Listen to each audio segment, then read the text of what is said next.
Alright guys, I was over here earlier and I left out the headlight assembly bolt you need to take out right there. So that rusty bolt along with the black bolt you took out earlier, also take that one out too. Sorry I left that out. Once we get that one out, I'll show you the rest underneath here. Alright, let's take a look at these little plastic hold downs. And there's one. Yeah, so you can see there's a spot for your flathead screwdriver. You're just gonna pry that off and then pry the outer edge of that hold down thing there, and then it'll come out. And then when we look right here, we have a Phillips head screwdriver. So go ahead and you might want to get in your car and turn your steering wheel left so that you can get a Phillips head screwdriver in there and take that out. And I think that's one of the last ones I see. There's a couple down here, but I don't think that affects the fender. Actually, if I remember right, I think you have to take this thing down, this little side panel thing, and I think there's one or two right in there. So let's get to it and let's see what's behind there.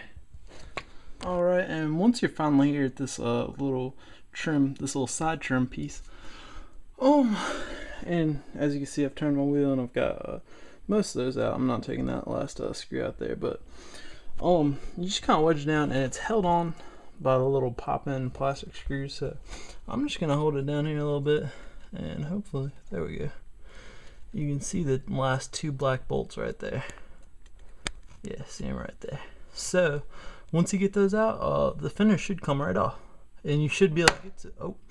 It's the plastic hold thing in there, just popping off. It's no big deal. But yeah, you can fit a 10mm socket and extension in there. So just do that, and then the fender should just jump right. Alright, so like I said, once you got those last two off and you made sure you got all your little plastic holding clips right above the wheel off, you should just be able to give them a good jerk there, and then it'll come right off just like that. And car's gonna look funny with it off. And once you got that, it's pretty easy to put back on.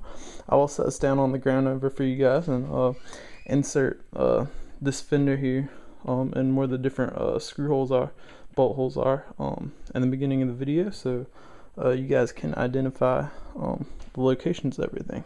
Alright, and here's the fender, and I'll show you here in the order that I took you in the video. Alright, first we start up here with the 3 bolts, 1, 2, and 3 over there. And then of course you got the one that was facing there, that black one. Or that was the black one, and that was the headlight assembly bolt.